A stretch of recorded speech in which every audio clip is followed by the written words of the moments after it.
Naked Agility is available for DevOps and Agile training and consulting. Contact us for a free consultation. Hello, welcome to my stream. This is episode 6. I'm here with a gentleman called Russell Miller, who I have known for an incredibly much longer than you would think, a long time. Russell, why don't you introduce yourself? Hi, I'm Russell Miller. I live in Atlanta, Georgia, USA. I'm a product development specialist and a Scrum.org professional Scrum trainer. Cool. We spent a little bit of time working together this week. We facilitated a live virtual classroom on Monday, Tuesday of the Professional Agile Leadership flavor. Is there anything you want to say about the course itself? The course is geared toward those who want to see agility grow and thrive in their organizations and want to know how leaders can positively or sometimes negatively influence that. Yeah, for me, the course is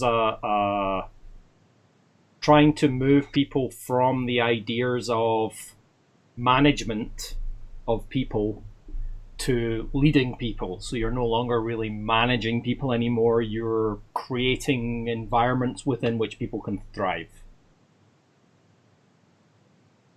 Yes, and we're also dispelling some of the notions that those things aren't needed once you move to more agile ways of working, because they are very much needed.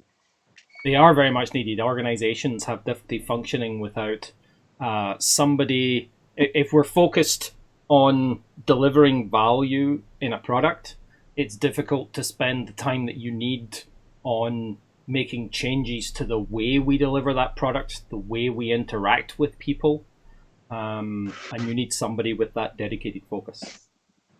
Yes. Cool. So we had a good time. We had 6 students, so we broke them into 2 teams, and the course is very exercise driven, so we kind of went back and forth. What do you think kind of worked well in the class for you? I think that the students had the ability to communicate their own experiences, especially in their group, but also in the larger group.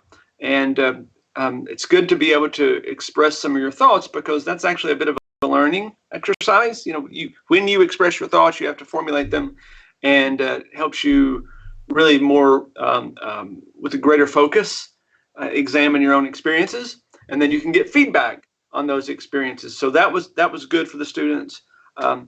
When we do have a smaller class size of 6, you can get a lot of your specific questions answered. So that was a big positive for this. I mean, we'd love to have 20 people or 20 and give our agile goodness to as many people as possible. But for the students who attended with a smaller class size, that was really beneficial for them. I thought it was super great since we're relatively new in the world of live virtual training, Scrum.org, it's good for the students to be able to join quickly from the comfort of their own home or office.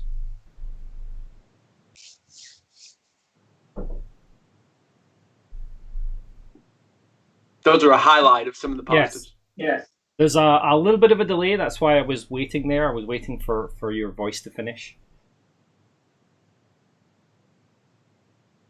So we spent quite a lot of time working together in that class, as well as having, since we were working in 2 teams, we had 2 trainers, so a trainer could go with each team and make sure that they didn't feel left out and alone. And I think that is the difficulty with live virtual classrooms, that students don't feel the love from the trainer and have difficulty getting attention.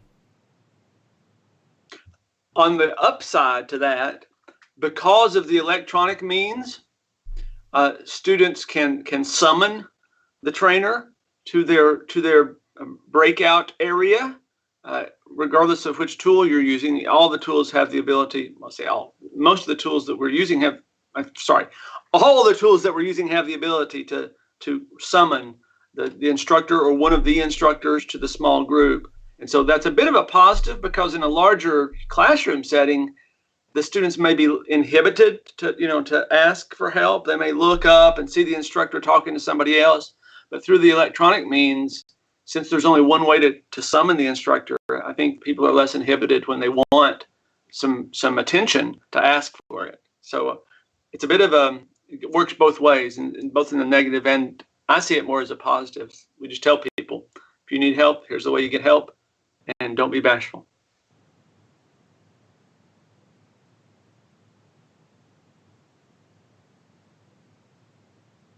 So there's quite a lot of delay in the audio. That was my wait there between. For some reason, it's the video is in sync, but the audio isn't, which seems a little bit weird to me. Usually, it's the other way around. But that's the way the cookie crumbles sometimes. So I'll speak in short. Yeah, I really enjoyed that aspect of making sure that the students had somebody to talk to. And it's difficult with the facilitating the exercises, and I think that one of the things that was very difficult for me was getting attention back from the breakout rooms from the exercises. You find that as well? That was a challenge. We have a blinker that says come back, but herding the cats isn't always as easy as is in a live classroom, in a live in-person classroom.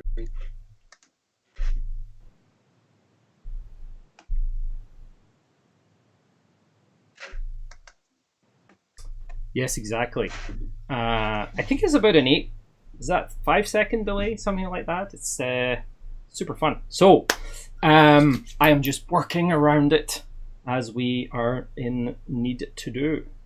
So I think definitely having the two facilitators for the exercises is going to be much better. I'm actually teaching a private PSF for 20 people with 4 teams on Monday, which is going to be interesting. I've managed to organize a couple of extra trainers, but we'll see how that goes with 2 people in the room. But something that I think did work well was we were using Microsoft Teams as our technical environment for running the event. And we were able to very easily create team-based breakout rooms and have a call continuously running in that breakout room, and then easily switch between those 2 things. I was shocked at how I expected it to be a hurdle, and it wasn't.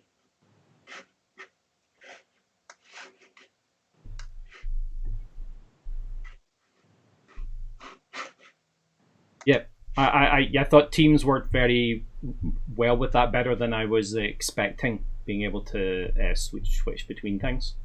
I know that I had a lot of problems with Mural, and I think you didn't. You had everything was super snappy and fast. Yeah, zero problems. I had 0 problems.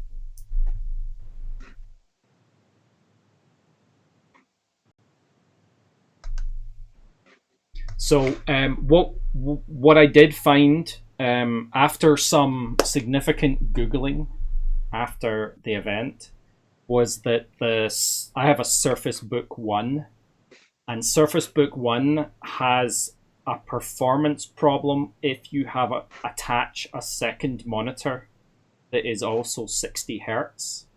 So I've actually moved my 60 hertz monitor off to another machine, and I'm using a much cheaper, not very good monitor, but that I can set to 50 hertz, and I'm not having the same performance problems on my machine that I was having with that. I'm going to try and upgrade my machine at some point, but it's difficult to do in lockdown because there's nothing left. The whole world is buying electronics.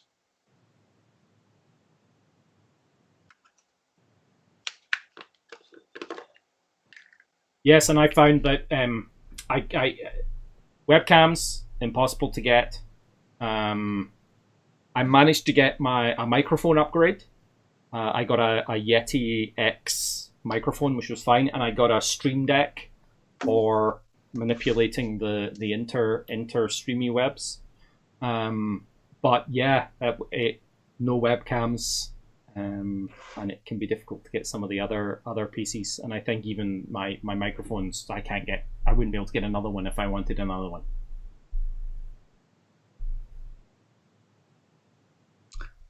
Pays to be prepared.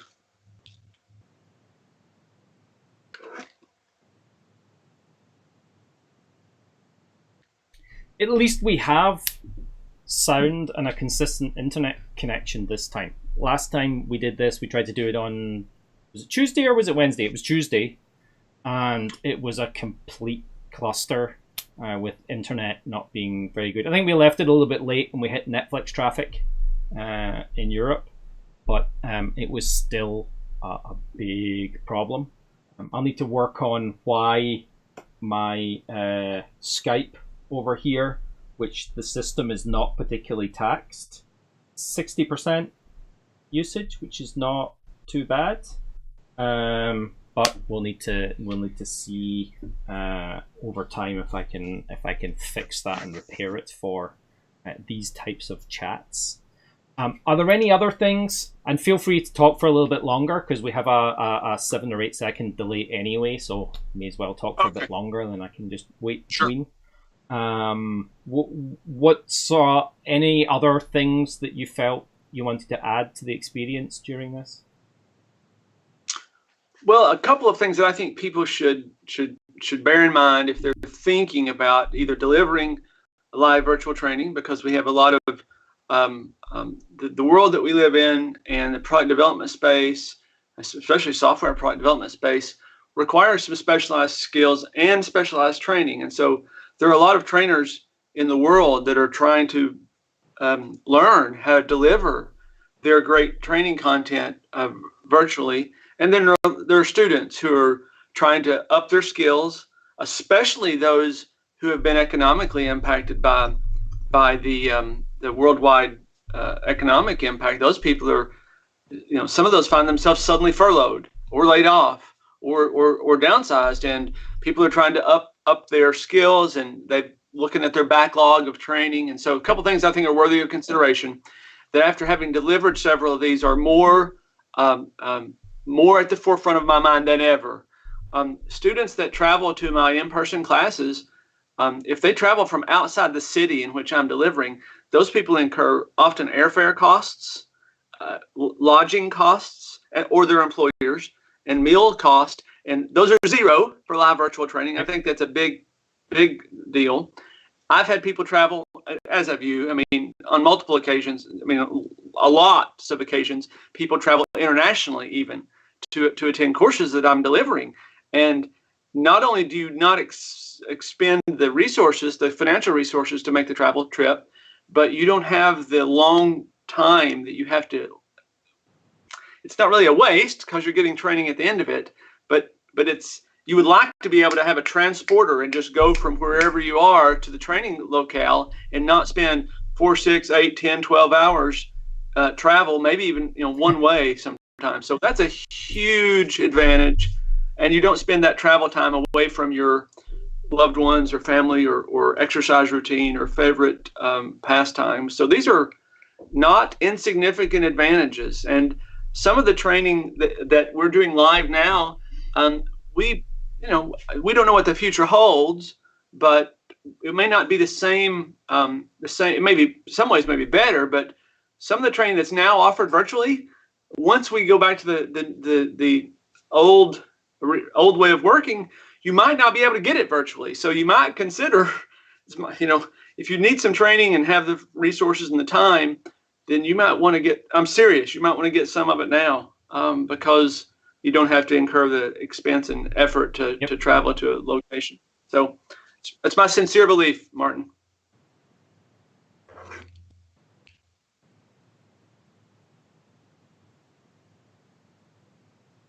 I totally agree, and I have it's sometimes a little bit different training in the US than it is training in some other parts of the world, just because I think I trained in 32 different countries over the last 10 years, and usually about 12 countries a year on average. And that means 12 different languages, 12 different cultures, although I know the culture, for example, between Atlanta, where you are, and Seattle is very different as well. But at least there's less of a language barrier. Everybody's supposed to speak English. Usually it's bad English, but okay. That's generally an American thing. But yeah. But I found that when you're dealing with radically different cultures, like I could be teaching 1 week in Saudi Arabia, another week in the Netherlands, another week in Norway, and people's attitude and outlook and the way they react to things can be very different as well.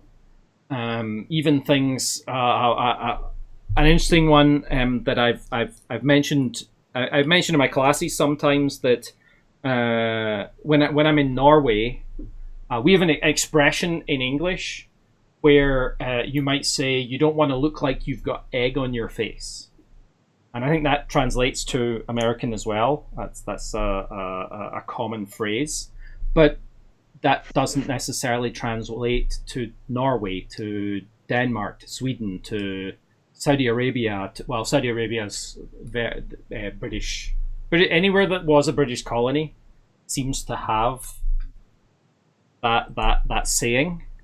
But for example, in Norway, it's you don't want to look like you've caught your beard in the mailbox. So who knew? And another one is everybody's on the same page, which is a common English expression. In the Netherlands, it's everybody's noses are pointed in the same direction.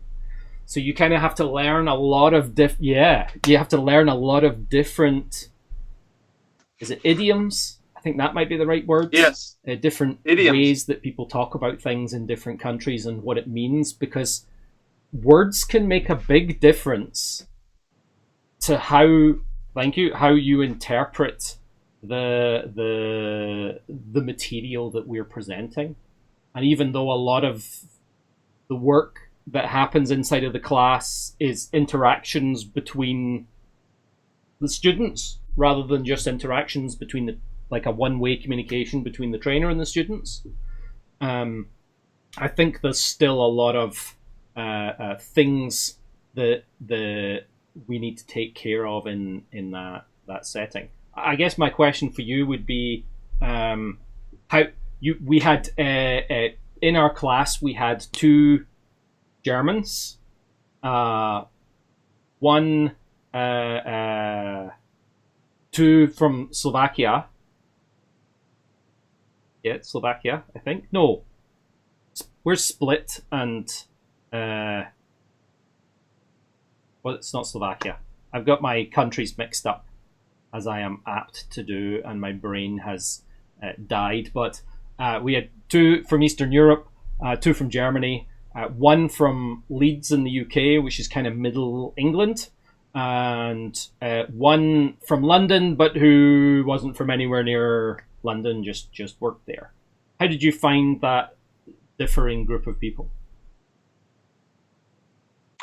I found that particular mix of students worked well, and you touched on or circled around something that I think is a bit of an advantage to the training, whether it be live live and in person, or live and virtual, is that you get to expand a little bit of your cultural horizons. And I don't mean just for the entertainment value. I mean, it causes you to reconsider some of your outlook and your the way that you approach situations. If you're constantly in people from your own culture, then you don't really have the same reason to examine your own stance and your own perspective. But when when I find that I'm around people from other cultures, I'm more conscious of what I'm thinking, and I'm more conscious of my idioms, and I'm more conscious to the way that I look at the artists are those who have art training realize that you might have a still life, but there are multiple perspectives from which you can draw or sketch or paint that still life. And so I find that when students or people, professionals, are immersed among their own culture, they don't have the same reason to take a different perspective. And that's one of the things that when I teach people about the Scrum Master role, if I could segue just a moment, is that one of the things that I try to get students to understand about the Scrum Master role is that it's not only about the specific accountabilities of the Scrum Master role, but we need someone that has a different perspective. Like you suggested, that the people doing the work need the perspective of someone in a different position in the organization, looking not down, but at the work from a different point of view. And that's one of the powers of the Scrum Master role, is because that person often has different daily activities than some of the people that are on the development team creating the increment. That difference of perspective provides a lot of valuable information that often Scrum teams don't appreciate. They don't understand why. Oh, well, the Scrum Master needs to do this or this or this. Well, yeah, he or she does, but he or she also needs to have a perspective that's different, focusing on different things in their minds. And so I think that's a powerful thing that students who attend a class with multiple cultures represented get a little bit of a benefit from, Martin.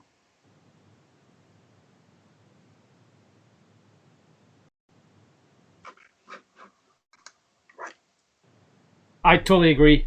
And that I taught classes in Africa, in Middle Eastern, Eastern Europe, UK, and US as well. I even taught. Awesome class. I managed to teach a class in Cancun.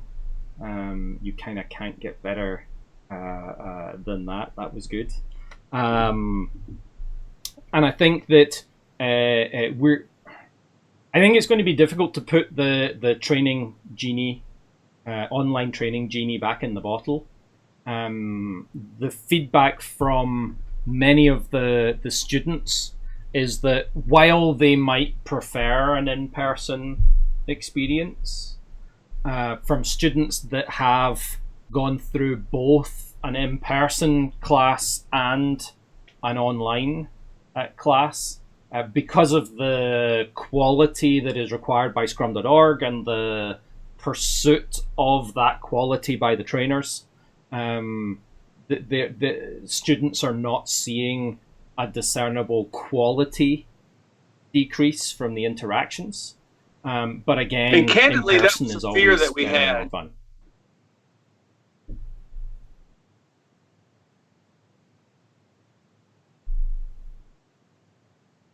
Absolutely, we were worried that the quality of training that you could deliver remotely would be substantially less. But I think the ideas behind that, or behind that notion that it would be substantially less, come from maybe five or more years ago, where some of the technologies that are available to us, like Mural, which we were using in the class, was not as mature, not as able to provide that experience for students.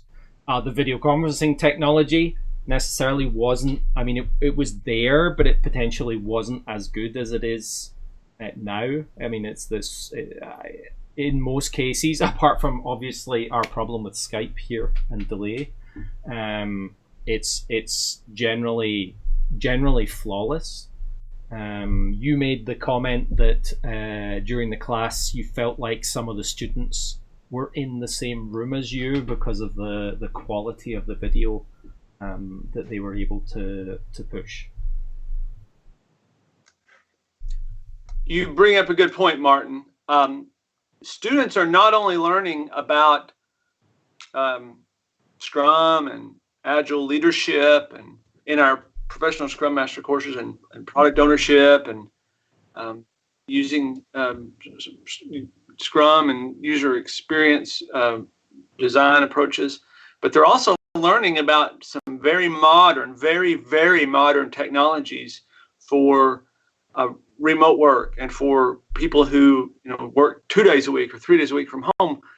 These technologies that we're using, so it's a bit of a I'm going to go off and get some leadership training, but I'm also going to go off and for a bonus, I'm going to get some experience and training using electronic whiteboarding tools and learning how to break a larger team out into multiple groups. So you're getting, I always want to look at the value that we're delivering to students, and that's a value that, again, before I began delivering this training, I wasn't really perceiving that as a value. I was more focused on trying to maintain the quality of the experience, and now I'm realizing that there's some bonuses that students are getting that I hadn't originally thought about.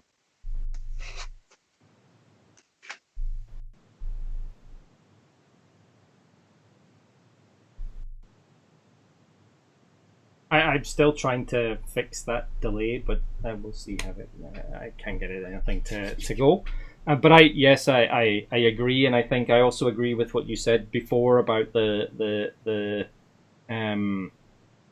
this is a good time for people to think about live virtual training.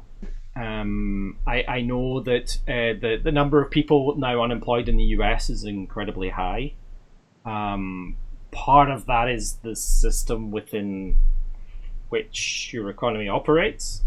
In the UK, there's more people who are furloughed than made unemployed, and part of the furlough rules in the UK are that you can receive training while you're on furlough and your company can pay for it. That's the one thing that you're allowed to do. So it's even a government recommendation that you do or put people on training that are furloughed to just keep people doing stuff, keep people learning and figuring out what's next. And I think things like the Agile leadership is good for that cadre of middle management that maybe feel like they have difficulty in justifying their existence, maybe more so at this time when the teams are all off doing something separately and you just end up in meetings all day. And I think that I don't know. I just think that there's space for people to learn a lot more during this time. Not that they have to. Yeah, you bring up a good point, Martin. One of the powers of the Agile leadership training, the major upside to that Agile leadership training, is you got 2 or 3 things going on in organizations that are moving to more agile ways of solution or product or service development. And one of the things is the teams are beginning to get a taste of what we call self-organization. In other words, getting to use more of their influence because they're closer to the work. And so when teams begin to get a taste of that, then they have some newfound needs, some needs that they didn't have before. And so teaching leaders what those needs are and a little bit about how to meet those needs is powerful. But in addition, the teams themselves sometimes fail to appreciate, if I can be blunt, the contribution that managers at various levels sometimes fail to appreciate the contribution that managers at different levels in the organization have to contribution they have to offer or contribution they have to make. And so we want to teach both of those things. We want to say, look, you have to a leader, to a person in a management level in the organization, you have some new responsibilities that there's some care and feeding that these teams and individuals need that's different.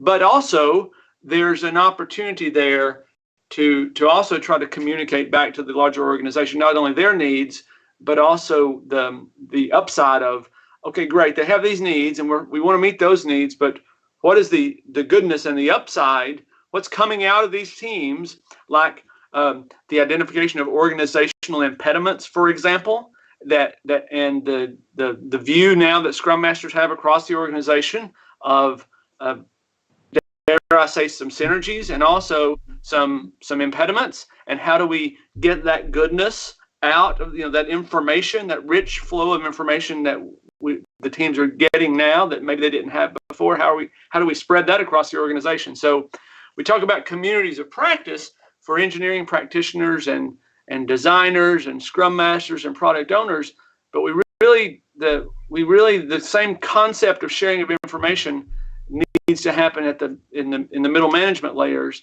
and so that's an opportunity as well.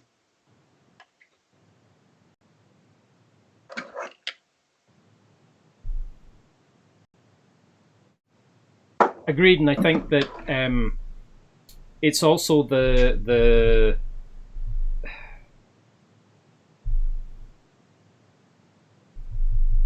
nope. I was practicing active listening, and the thing that I thought I was going to say is now it's now gone. There are a lot of teams in organizations now that are being forced to work remotely when they would have preferred to work co-located. And I think that word co-located is very important here, because it's really just a metaphor for people working closely together. It's trying to say that if you're in the same building but on different floors, then that's not good for you being able to work together effectively. And I think online and technology, modern technology, can kind of allow us to have a level of co-location as long as everybody in the team that's communicating digitally is in the same time zone, that we're maybe able to practice some of those co-location skills from this perspective, because there are a lot of people who work from home as well. There are a lot of people who don't want to live in the big city, don't want to commute into work. I don't know what it's like in cities in the US, but London commutes can be 3 hours plus to get from your home to wherever your office is. And people do that because they have to, not because they should be doing that.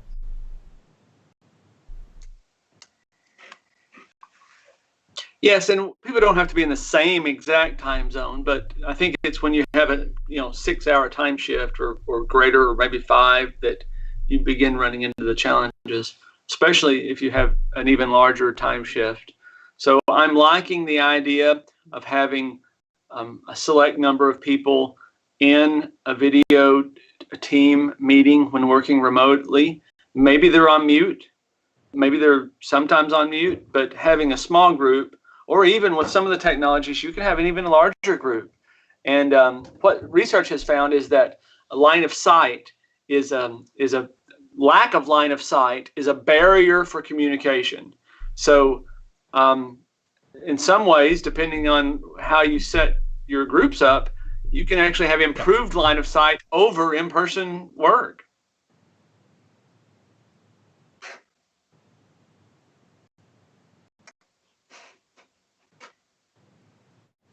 Yeah, I think Microsoft did a study that with the judicious use of modern technology, that you can get higher levels of communication and co-location bonuses for teams that are working together.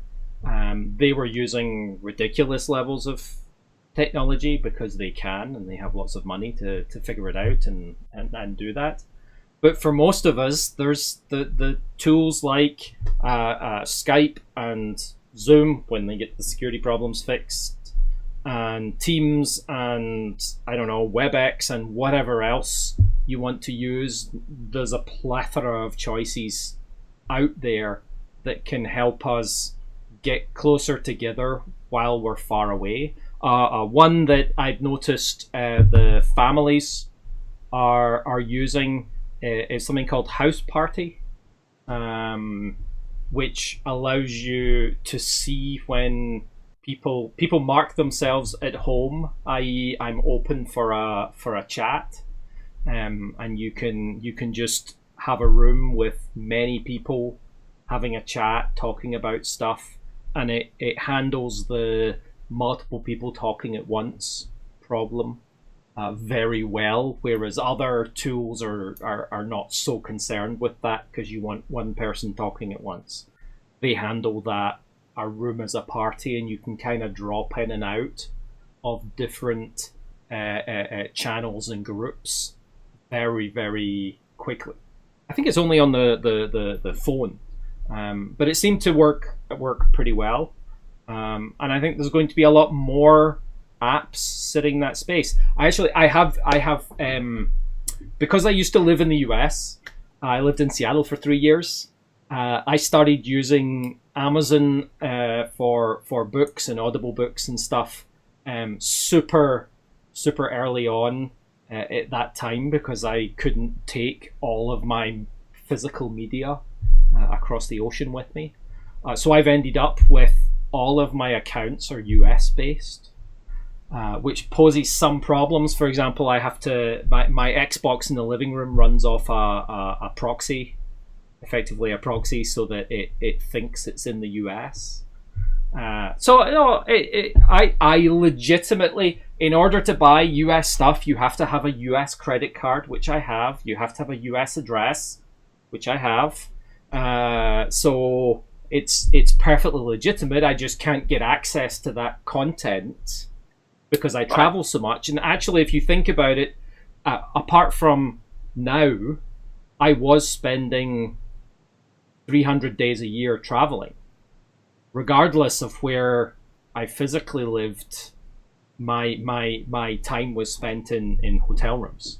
So I think that the thing that I noticed was I have some channels on Amazon that have advertising, and it's all American advertising, which is sometimes laughable. You can't have the funniest thing. My wife and I talk about it all the time when the adverts come on, is American drug adverts, and when they talk about all of the crap at the end that is going to basically kill you or deform you in some way, we're sitting there thinking there's no way we would ever take any drug advertise on the news. But there are now a lot of adverts about social distancing, about companies providing services, and either new companies or existing companies providing services around that. And that's the ability to take advantage of opportunities when they arise is kind of the whole purpose of this thing we're trying to do in the first place.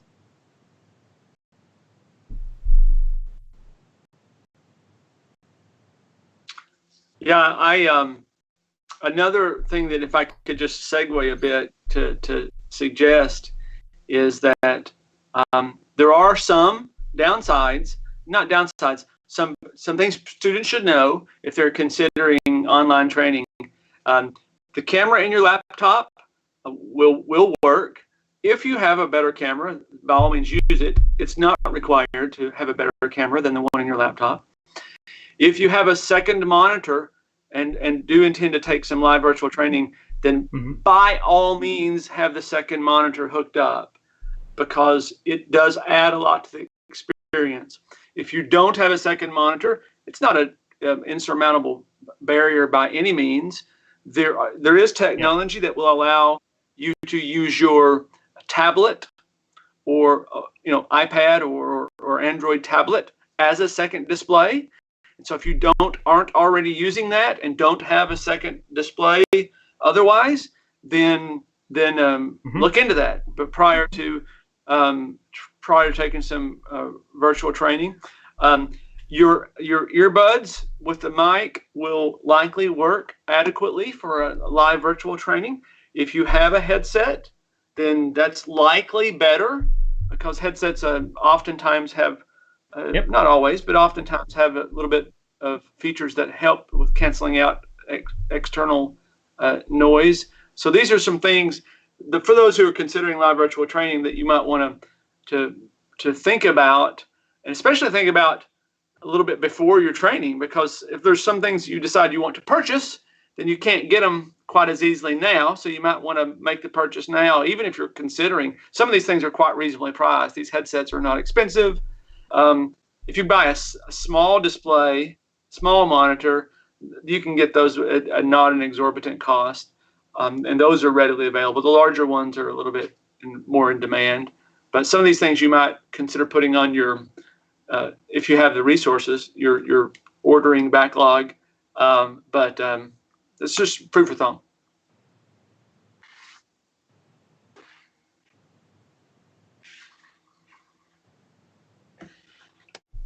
And hopefully for most folks, their company will be helping them out with some of these purchases. Certainly, I had trouble getting a second webcam just because there are none available anymore, because everybody's bought that, and the ships were coming from China anyway with the stock, and there was a shutdown for about 3 months in China, so there's going to be a delay, a procurement delay there. That is more unusual. But for example, I have a video camera. I have I don't know, is it a Canon? Yes, I have a Canon video camera that I bought many years ago that has an HDMI out, and then I bought a dongle which was available to be able to plug it into my computer to use that as a second camera, and that's the one that I'm on just now, and is significantly better quality than the one that's built into my laptop. That type of thing is definitely well worth it, and I would agree on a second monitor so that you can have the video, the pictures of people up all the time, and then do work on the other screen. I think that would be important.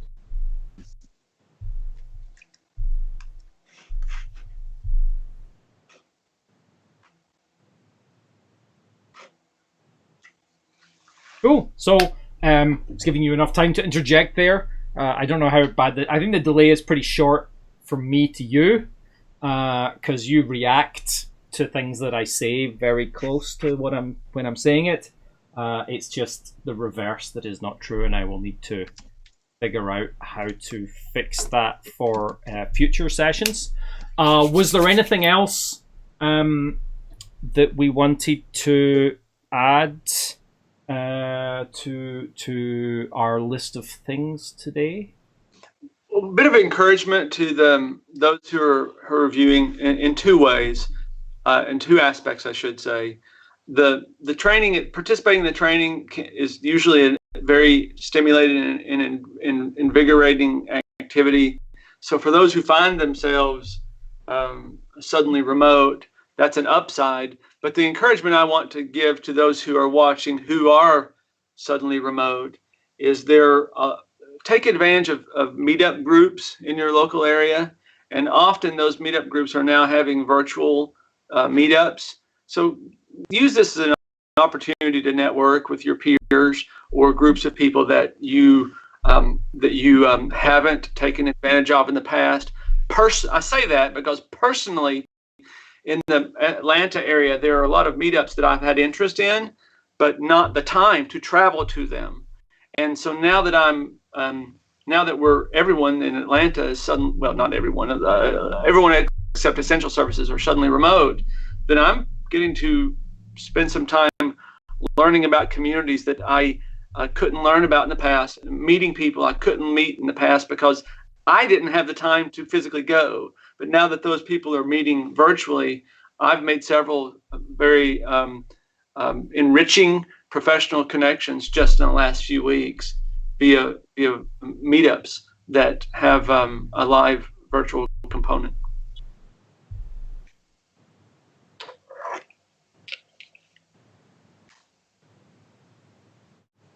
Yeah, most of the meetups in Scotland that I actually found difficulty getting to as well, because I'm in Glasgow and many of the meetups are in Edinburgh, and it's not the easiest thing in the world to get between the two, and especially at the moment.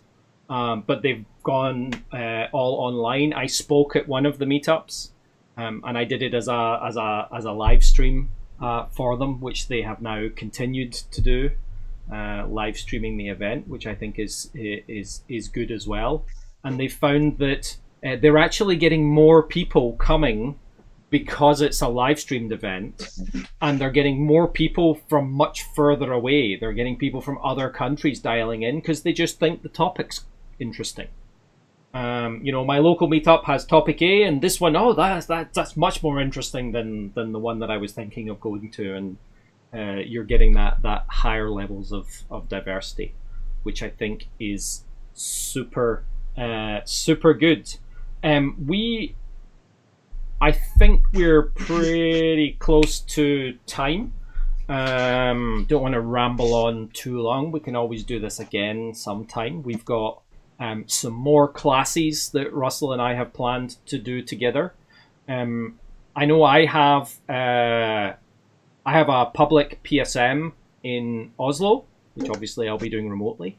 A public PSM in Oslo, a public PSK that I'm co-teaching with Daniel Vacanti from the UK time zone.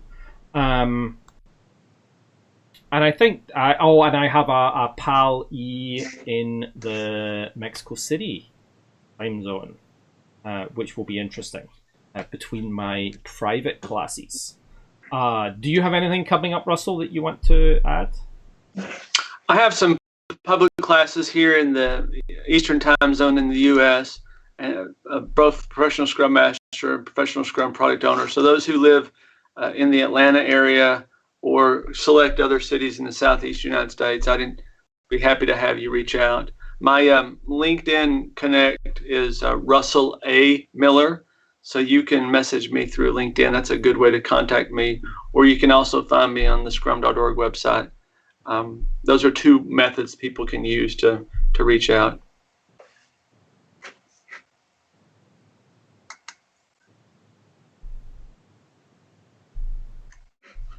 Oh, absolutely. And I think that we both are going to be working together over the next few months, and hopefully we'll have even more learnings. The next ones that we're working together on is going to be our professional Scrum Foundations, but not the next one I'm doing, which is on Monday, Tuesday, because you're busy. So hopefully that will be, that's the way it goes.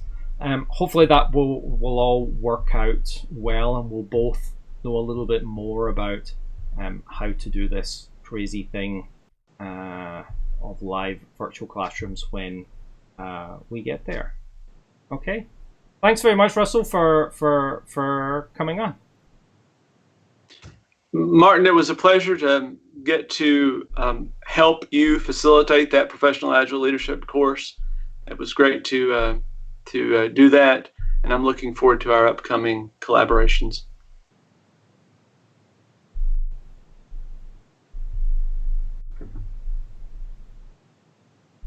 Awesome. So I will speak to you probably in a little bit. Okay. Bye.